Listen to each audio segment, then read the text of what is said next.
työntekijät on ensimmäinen, kun ne on niin isossa roolissa meillä tässä yhtiössä kuitenkin olemassa. Meillä on näitä jonkun verran tullut muutamia toimitsijoita, jotka toimittavat tavaraa, kaupunginjohtajat ja kansanedustajat ja kutsuvieraat ja niin poispäin. Ja sen verran aluksi sanon ehkä tästä pienen puheenpien historiasta ja muusta vastaavista ja vähän taustaa kylpyhuonemoduulihommasta ja tästä, miten me ollaan tähän päädytty. Ja siitä muutama sana. Ensinnäkin rakennuspuolen tausta pitkä tietysti meillä on ollut ja kehitystyötä on tehty paljon, mutta meillä on antanut ehkä mahdollisuuden Suomala-Samuli ja Maisa ja Jukka Markkanen, mikä on tullut tähän matkaan vuosi sitten tähän projektiin ja tähän uuteen innovaatioon. Ja tuolla etelässä ruvettiin tekemään ja meillä on osa työmiehistäkin oli siinä projektissa matkassa, eli oikeastaan meidän omia poikia siinä oli alussa. Ja Samuli ja Maisa ja Jukka tuli sitten tuossa vuosi matkaan, niin me päästiin kehittämään tämmöistä uutta systeemiä, mikä näkyy täällä takana. Ja innovaationa se on aika iso loikka, mitä me on saatu tehtyä.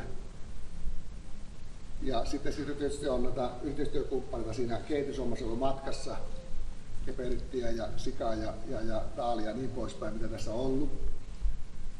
Ja nyt kun me ollaan päästy tänne Kiuruvedelle ja saatu tämä uusi halli, ja kaupunki on ollut valtavasti matkassa meillä tässä yhteistyömatkassa ja tehty yhteistyötä melko paljon ja saatu apua. Siitä iso kiitos. Niin ollaan niin päästy tähän askeleeseen, että on päästy tuotanto ja uuden tehtaan avajaiseen ja tuotantokäyntiin. Meillä on sillä lailla historiallinen tilanne muutenkin, että me tänä päivänä saatiin ensimmäinen kuorma lähettyä. Me ollaan tässä kehitetty melko pitkään tätä asiaa ja avaimet samana päivänä, niin se on niin meillä aika historiallinen asia. Ja oikeastaan niin kokonaisuudessa ajateltuna, niin minä luulen, että me joudutaan tässä sitten jo välillä vähän keskustelemaan ja vähän laajennuksiakin. Meillä on ihan hyvä tilanne kaiken kaikkiaan niin tulevaisuuden näkymät ja suunnitelmat tässä olemassa. Sitten meillä on tässä kehitysosa, mikä jatketaan edelleen, niin on Jania ja Joneksen Jania ja nuo rouva hoitaa sitä aika paljon sitä tuotannon laadunvalvontaa ja muuta vastaavaa, mikä on tullut Samulin kautta tosi vahvasti tähän matkaan. Ja sekin on aika iso innovaatio meidän rakennuspuolen kokonaisuudessaan. Mutta oikeastaan lyhyttä puhetta, niin mielellään, jos haluatte, niin voitte tutkia ja katsoa vähän, että mitä me ollaan saatu tehty ja mikä tämä systeemi on kylpyhuonemoduulin puolella, mitä me on tehty. Ja olkaa niin kuin kotona. Käykää katsomassa välillä ja minkälaista on ja juo vielä kakukahvi tämän hienon tilaisuuden kunniaksi. Tervetuloa vielä.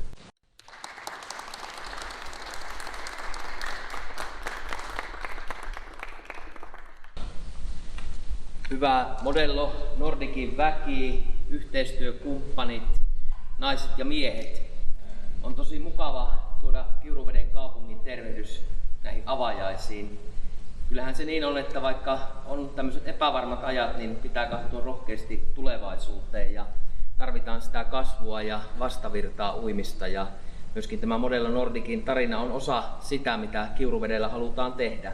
Eli katsoa rohkeasti tulevaisuuteen. Ja meillä on paljon hyviä asioita täällä käynnissä ja vireillä ja juuri tällaista positiivista pöhinää, että on saatu Kiuruvedelle uusia yrityksiä, yrittäjiä.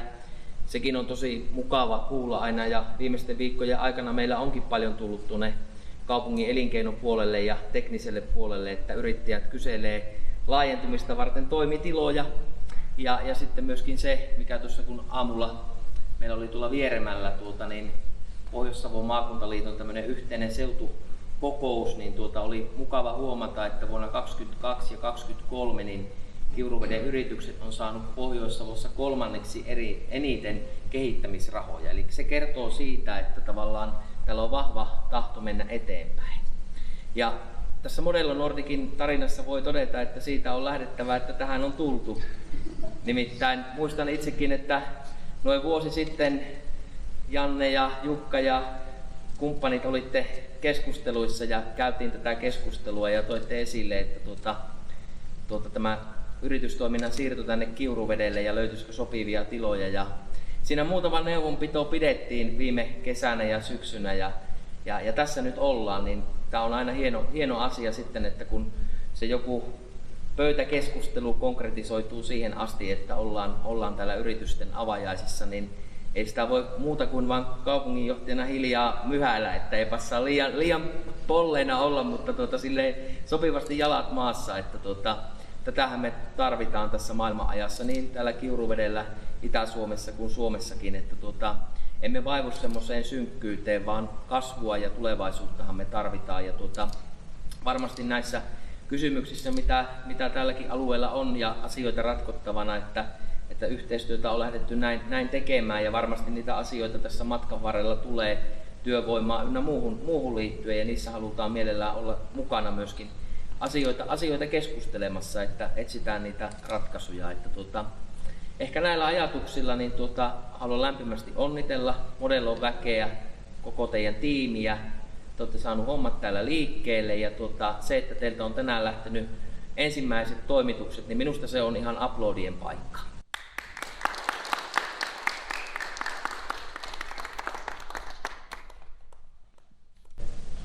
No niin, arvoisa toimitusjohtaja, yrityksen omistajat, työntekijät ja yhteistyökumppanit ja muut juhlavieraat on pyrkinyt opettelemaan itsekin tämmöisen paperittoman toimistoon, että katsotaan, että onnistuu näiden puheen pitäminen ihan kännykästä lukemalla, mutta en ole tekoälyllä tehnyt puhetta, että olen ihan itse kuitenkin kirjoittanut. Mulla tuli ihan alkuun semmoinen mieleen, että no velipoika on tätä Kiuruvelta muuttanut Kirkkonummelle, ja eikö tässä nyt käynyt silleen, että Kirkkonummelta muutti tehas tänne Kiuruvelle, että hyvä, että menee välillä myöskin näin päin. Ja on tosiaankin iso juhlapaikka ja merkkipaalu, että saadaan avata tämmönen tehas tänne Kiuruvelle tänään. Ei todellakaan ole joka päivästä näillä seudulla ja uskon, että täällä Kiuruvelle ja täällä koko seutukunnalla niin osataan jokaista tämmöistä uutta teollista työpaikkaa todellakin arvostaa. Olen ymmärtänyt, että juurilla tänne Kiuruvelle on ollut iso merkitys myöskin siinä, että Modellolla on nyt tuotantotilat täällä Kiuruvella. Voisi sanoa, että kysyntä ja tarjonta kohtasivat täällä Ylä-Savon korkeudella. Ja toimitusjohtaja taisikin yhdessä jutussa tuossa kertoa, että tähän tehtaan sijaintiin vaikutti niin myöskin tämä työvoiman saatavuus, että myöskin mahdolliset tämmöiset kustannukset ainakin joiltakin osin Etelä-Suomeen verrattuna. No tuossa kaupunginjohtaja viittasi tähän työvoiman saatavuusasiaan, on varmasti niin kuin haasteena eri puolilla Suomea sama asia. Uskon, että Kiuruvelle ja Ylä-Savossa tartutaan tähän topakasti ja uskon, että ei olla siltä osin kasvun esteenä. Meillähän on aloittamassa nämä uudet niin sanotut TE-palvelut yhteistyö nyt tässä Ylä-Savon alueella ja faktahan on se, että kilpailu on niin kuin työvoimasta niin Suomessa kuin Suomen rajojen ulkopuolellakin kovaa ja siinä on, niin kuin, on vaan pärjättävä. No hyvät avajaisvieraat, vähän kansanedustajan näkökulmasta tähän Suomen tämänhetkisen taloustilanteeseen. Jokainen varmasti ymmärtää, että miten meillä kansakunta velkaantuu ja mikä meillä on maan taloudellinen tilanne. Ja jos ajatellaan, että millä Suomi tästä nousee, niin ei millään muulla kuin sillä, että me saadaan meidän kansantalouteen kasvua. No mistä se kasvu tulee? No se tulee sieltä yritysten kautta. Ja siinä mielessä ollaan just tänään hieno päivä, kun ollaan tehasta avaamassa. Ja kun on perehtynyt Modellon tilanteeseen ja niihin tulevaisuuden suunnitelmiin, niin kyllähän siellä on vahvasti nimenomaan se kasvuhakuisuus niin kuin, taustalla tai pyrkimys yrityksen kasvattamiseen. Ja luin, että olisi ensi vuonna tavoitteena jo 7-8 miljoonan liikevaihto ja 5 vuoden päästä oltaisiin jo, tai tavoitteena olisi olla jo, että vaihdettaisiin jopa 40 miljoonaa. Ja jos ja kun tämä toivottavasti toteutuu, niin kyllähän tämä on ei pelkästään Kiuruvedelle, vaan koko seutukunnalle ihan valtavan iso ja merkittävä asia. Ja ehkä luulen, että ei tällä seudulla vielä niin kuin monikaan tätä niin kuin ymmärrä, että miten hieno ja innovatiivinen yritys on tänne toimintansa tuonut.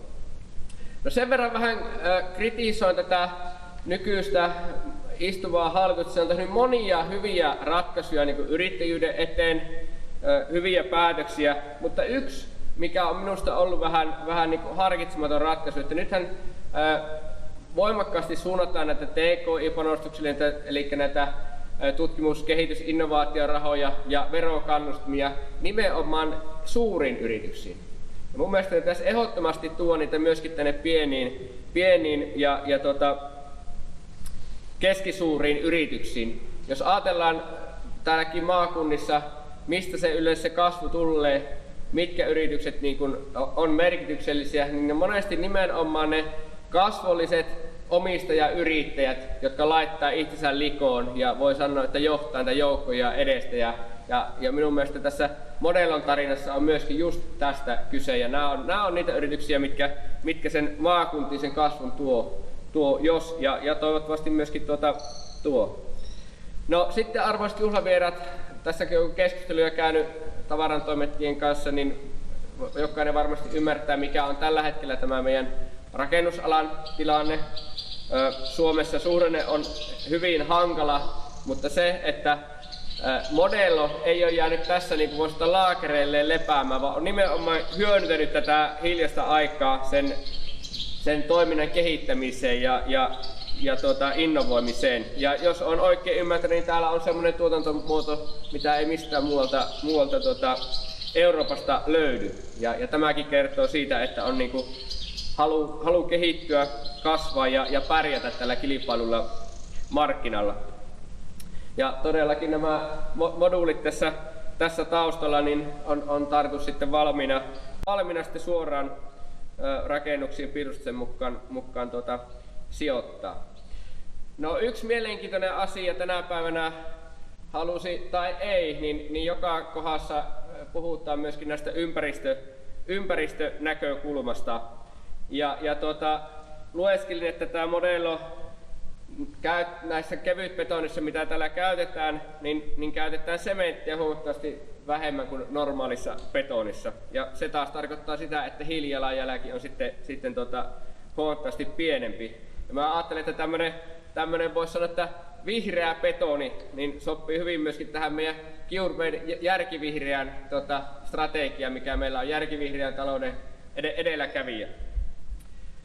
No, hyvät juhlavieraat, kaupunginjohtaja toi tuossa jo esille tätä yrittäjyysnäkökulmaa meidän kaupungissa. Me ollaan haluttu viime vuosina täällä voimakkaasti tähän yrittäjäystävällisyyteen panostaa ja ollaan saatu siinä mielessä jo positiivisia asioita aikaiseksi, että yrittäjäbarometrin mukaan niin ollaan otettu isoja harppauksia ja ollaan jo aika kärkisijoilla, eli nimenomaan yrittäjät näkee, että ollaan tehty siltä osin niin kuin positiivista työtä. No joku tämmöinen ainakin savolainen vierailu, joka voisi sanoa, että mitäpä näistä barometreistä, että onko teillä jotain konkreettisia tuloksia.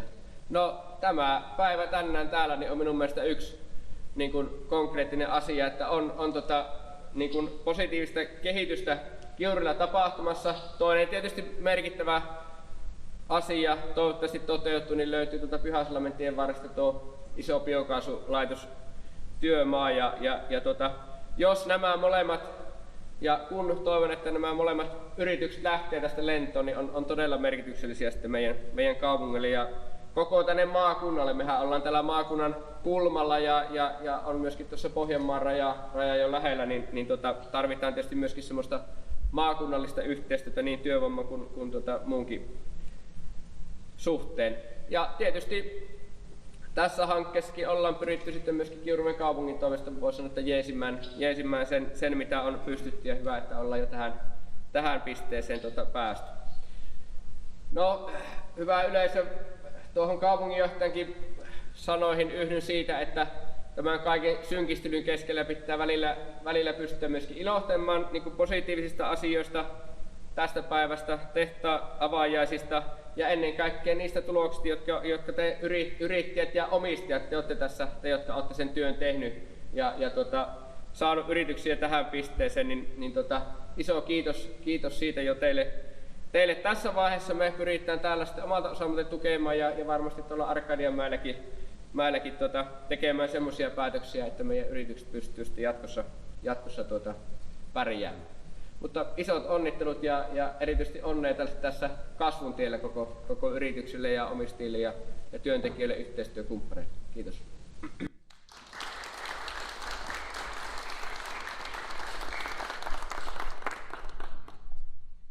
No niin, suuri päivä ja iso kiitos ja onnittelut jo tässä vaiheessa. Niin avataan Modella Nordicin tehdas täällä Kiuruvedellä.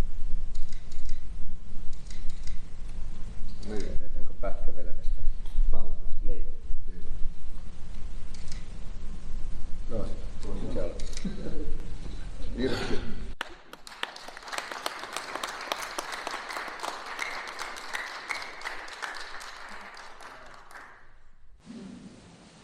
Niin, arvoisa valtakunnan johto, kaupungin johto, Modellon johto, Modellon henkilöstö, yhteistyökumppanit.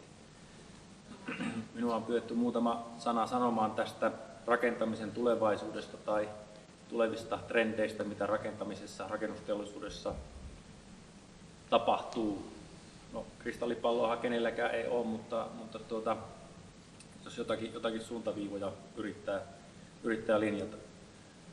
Olen professorina tuotantotalouden yksikössä Oulun yliopistossa ja se oma tuoli, minkä jaloista minä pidän kiinni, ettei siihen kukaan istu, niin on tuotannollisen yrityksen johtaminen, tuotekehitys ja innovaatiotoiminta. Ja enpä olisi voinut mieluisampaa kutsua tähän saakka. Aki soitti ja kysyi, niin kyllä heti olin mukana tässä. Meillä omassa tutkimusyksikössä tutkitaan paljon tämän yrityksen tematiikan ja toiminnan ympärille liittyviä asioita.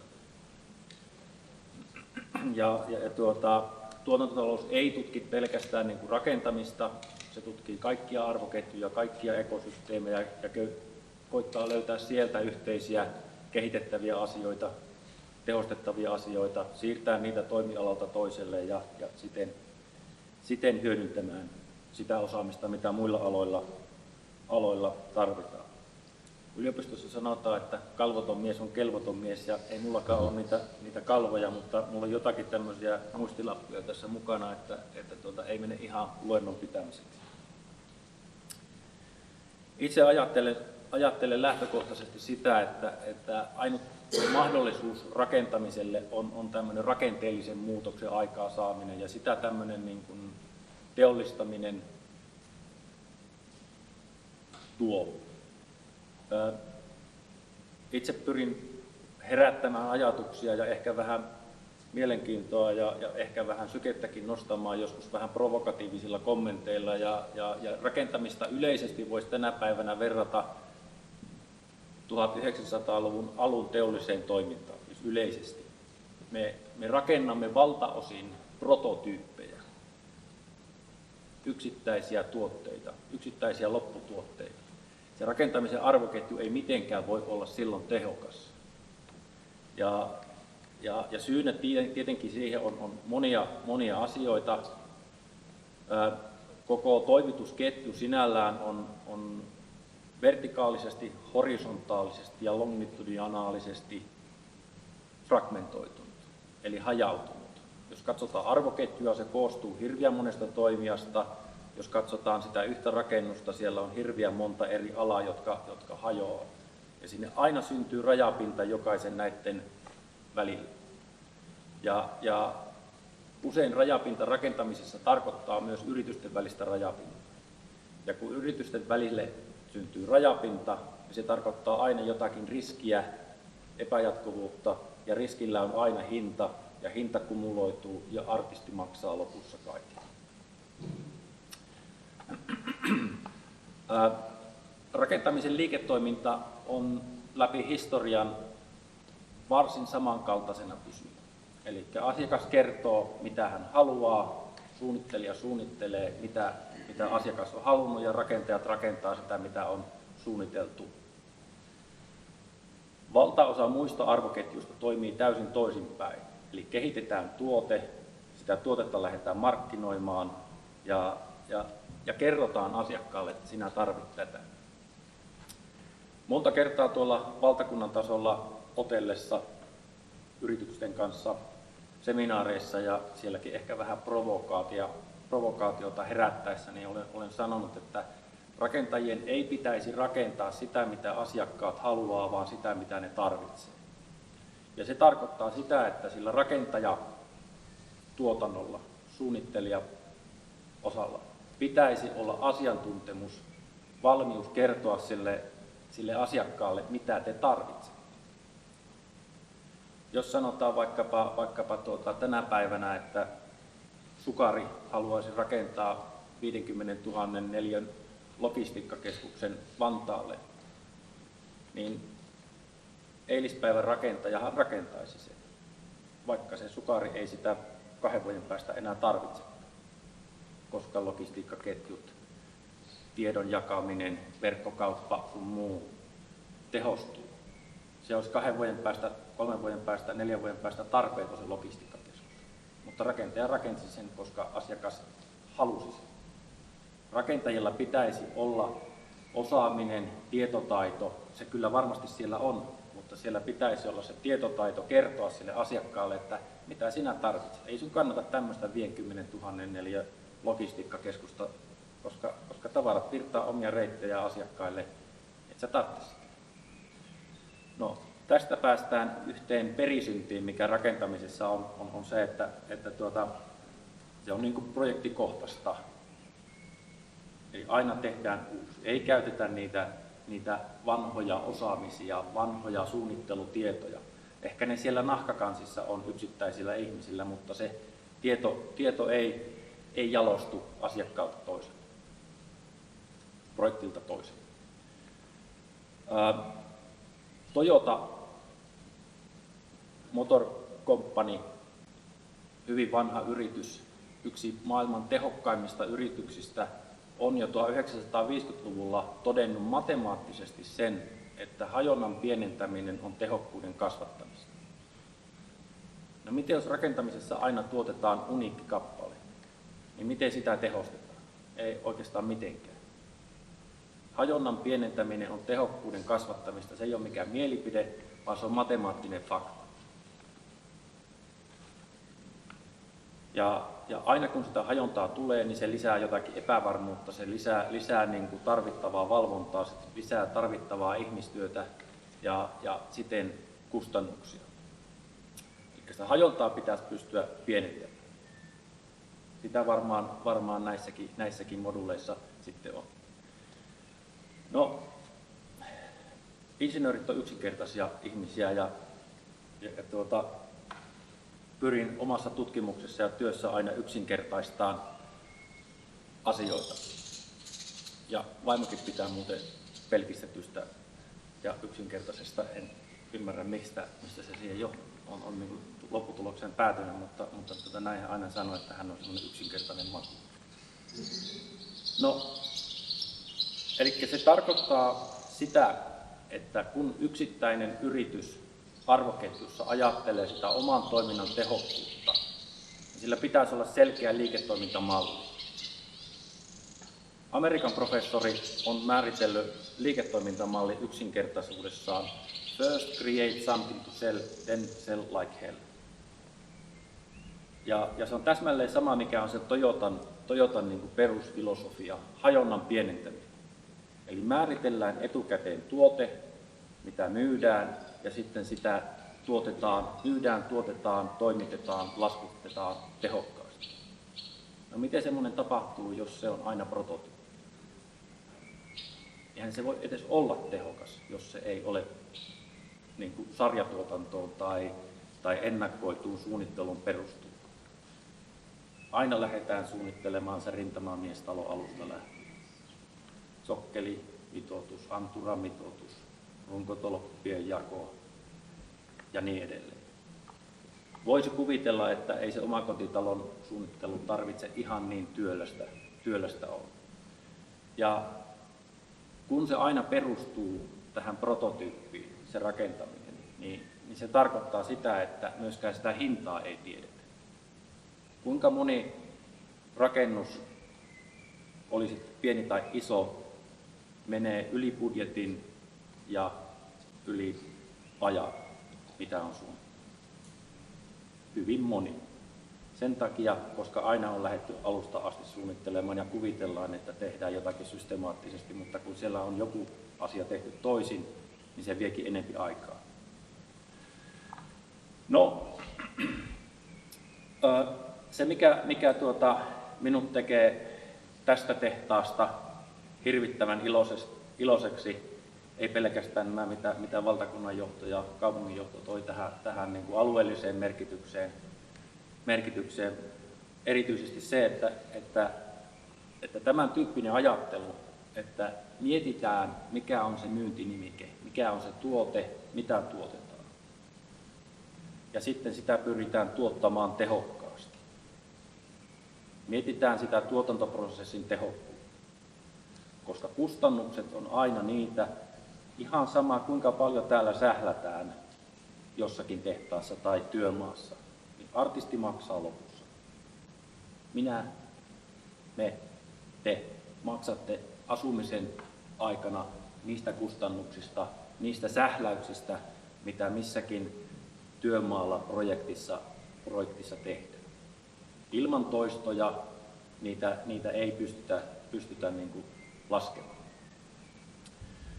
No, jotta me päästään tästä käsityöläistasosta, prototyyppituotannosta, tarvitaan juurikin tätä teollista esivalmistusta.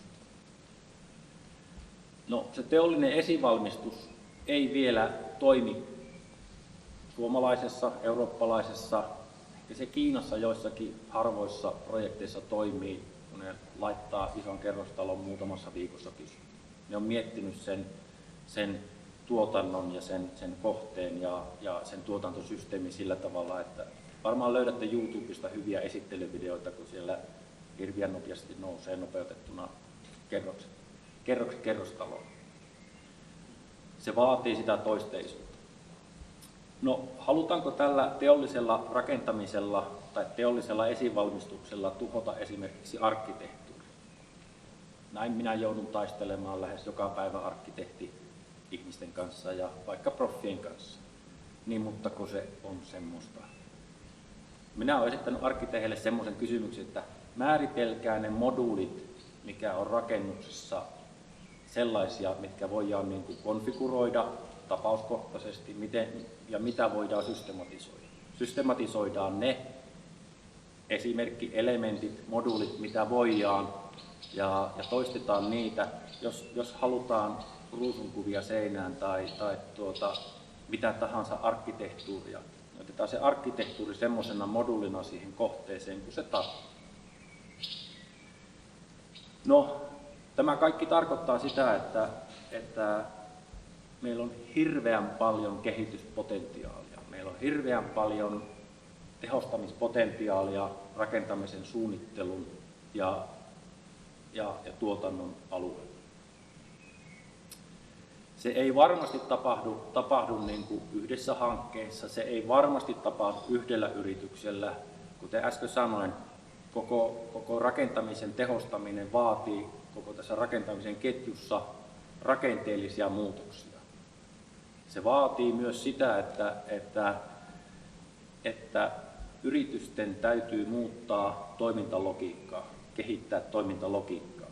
Ei voi olla erikseen näitä 10 eri alisuunnittelijaa ja pääsuunnittelijaa, ei voi olla 10 erilaista vaihetta. Jokaisessa rajapinnassa on se riski, jokaisessa riskissä on hinta. Sillä tavalla me saadaan niistä rakennuksista hirvittävän kalliita.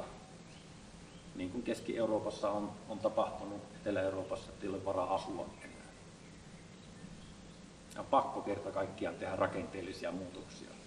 Mitä se sitten tarkoittaa suunnittelulle, rakennuksille, niin sitä en osaa vielä sanoa. Eikä varmaan kukaan osaa vielä sitä sanoa. Puhumattakaan sitten näistä kiertotalouden asettamista vaatimuksista, kestävän kehityksen asettamista vaatimuksista.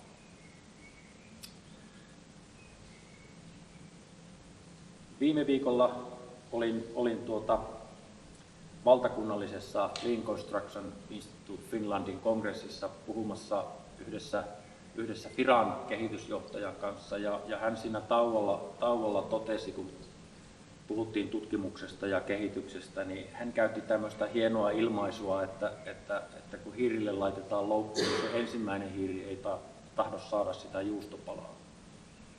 Ja se tarkoittaa sitä, että ladun aukaisijan tie on raskas. Tämmöiset yritykset, jotka lähtee vahvan innovaatiopohjan kautta muuttamaan rakenteellisesti sitä rakentamisen suunnittelun ja toteutuksen arvoketjua, niin se ei ole helppo latu hiihdellä. Sieltä varmasti tulee pomppuja ja hikkaa ja vaikeuksia, mutta niistä on vaan päästävä eteenpäin. Mitenkään muuten tämä alan tuottavuus ei kehity. Jos katsotaan rakennus- ja kiinteistösektorin tuottavuutta 1970-luvulta tähän päivään, niin siellä on 2 semmoista hikkaa.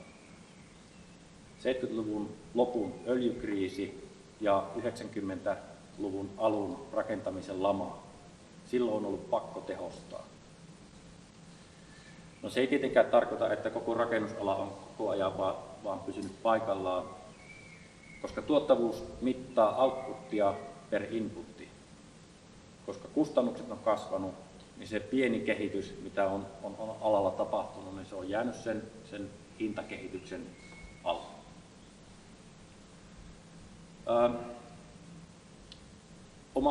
Oma väitöskirjatutkimukseni aloitin sen 1995, väittelin 2000 se käsitteli tietokoneavusteista suunnitteluprosessia rakentamisessa silloin sain jotenkin sen hirvittävän vahvan leiman siihen, että ne arkkitehdit on loppujen lopuksi hirvittävän suuressa roolissa koko tässä prosessissa. Sekin tarkoittaa sitä, että sitä arkkitehdin roolia, ylijumalana, anteeksi tämmöinen vähän brutaali ilmaisu, on niin kuin muutettava, rakenteellisesti muutettava. Aika monta kertaa on niin kuin monessa yhteydessä, sanotaan näin, ottanut pataankin siinä, että mikä tämä rakentamisen arvoketju on. Olen esittänyt provokatiivisesti ja oikeastaan totuutenkin perustuen sen, että rakentamisen projektissa ei ole tuotekehitystä, vaan se on konfigurointia.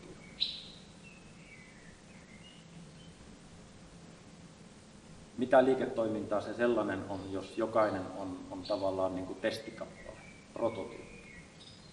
Ei se ole liiketoimintaa sellainen. Jos vähäkään miettii näitä, mitä kauppakorkeakoulut ympäri maailmaa kilpaa suoltaa näitä liiketoimintamallitutkimuksia.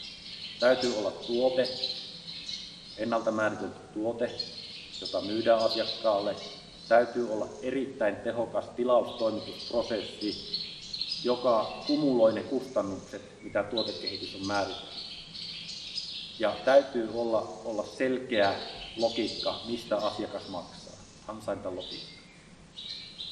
Nämä 3 on niitä yksinkertaisia liiketoimintamallin perusedellytyksiä, mihin oikeastaan niin kuin ymmärrän tämänkin tehtaan ja tämänkin yrityksen logiikan perustuu. Määritellä tuote, sille kehittää hirveän tehokas tilaustoimitusprosessi ja se asiakas maksaa siitä arvosta, mitä se tässä saa oman tuotantoprosessinsa tehostamisessa ja niin edelleen. Mutta se rakenteellinen muutos ei tapahdu pelkästään modellovoimin, vaikka kuinka innovatiivisia ollaan. Se vaatii muutoksia eteenpäin siinä arvoketjun alavirrassa, se vaatii muutoksia teidän tavarantoimittajissa arvoketjun ylävirrassa. Ja se oli semmoista jatkuvaa kehitystyötä. Kirjallisuus määritteleekin monessa kohti tuotekehityksen tarjoaman uudistamiseksi. Se ei välttämättä ole sitä, että yhtäkkiä on pyöreitä kylpyhuonemoduuleita tai kolmiomallisia tai jotenkin infrapunalla tai laaserilla hoidetaan peseytyminen ja ne mitä tuolla. Se ei tarkoita semmoisia mullistavia uudistuksia, vaan se tarkoittaa sitä jatkuvaa parantamista, jolla sitä myytävää, asiakkaalle toimitettavaa, sitä mikä on siellä asiakkaan arvoketjussa tarpeellista ja parhaan ansantalogiikan tuovaa tuotetta ja palvelua. Tätä omaa taustaa, meidän yksikössä tehtävää tutkimusta ja siellä saatuja tuloksia ajatellen en voisi olla iloisempi saada olla mukana tämmöisessä tapahtumassa, jossa tehdään todellakin uraa uurtavaa työtä. Se voi olla, että se juustopala ei tartu vielä tänä vuonna, se voi olla, että se ei ole vielä siellä 40 miljoonan liikevaihdossakaan, mutta jonakin päivänä se varmasti tulee. Ei täältä Katajainen kanssa muuten sitä omaa oikeutusta tässä ekonometriassa muuten tule saamaan. Oikein paljon omasta puolesta ja Oulun yliopiston puolesta onnea ja meidän ovet on aina auki, ei pelkästään tuotantotalouteen, vaan niin kuin muihinkin yksiköihin, mistä vaan pystytään tutkimuksella ja koulutuksella sitten tukemaan tämän tyyppisiä ja nimenomaan teidän yrityksiä. Oikein paljon onnea.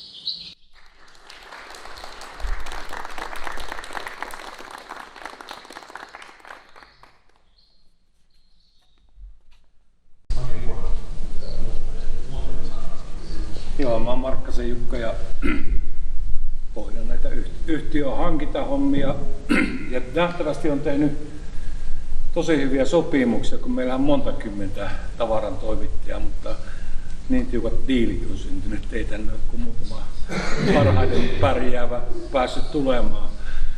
Mutta täytyy sanoa, että kiitoksia teille paikalla olijoille ja kaikille muillekin. Yhteistyö on kyllä lähtenyt mainiosti ainakin omalta puolelta, toivottavasti teidän puoleltakin liikkeelle ja tehdään tällä tavalla, niin mennään myös jatkossa vahvasti eteenpäin. Ja Modello on kiuruvetinen yritys ja meillä on tämmöinen jalo ajatus myös mahdollisimman paljon käyttää paikallisia. Eli meillä on sähkäriä tässä käynyt ja paikalliset rautakaupat jotakin haetaan sieltä ja kuljetuspuolta ja vastaavaa, että vähän tänne kotipesään yhtiö ajattelee kanssa tarjota sen mitä pystyy. Toki tässä hankinnassa ja tässä liiketoiminnassa niin toi euro on aika kova konsultti, että se vähän määrittää niitä hankintalinjoja kanssa, mutta siitä huolimatta on myös saatu ilolla tehdä paikallisten yrittäjien kanssa touhua ja jatkaa sitä myös. Kiitoksia ja kaikkea kehumassa hankintamiehet, miten hyvää firmaa. Sillä lailla näkyy, että täällä Kiuruvedellä ollaan järkivihreän talouden edelläkävijöiden täällä keskuudessa. No niin, kyllä. Kiitos paljon.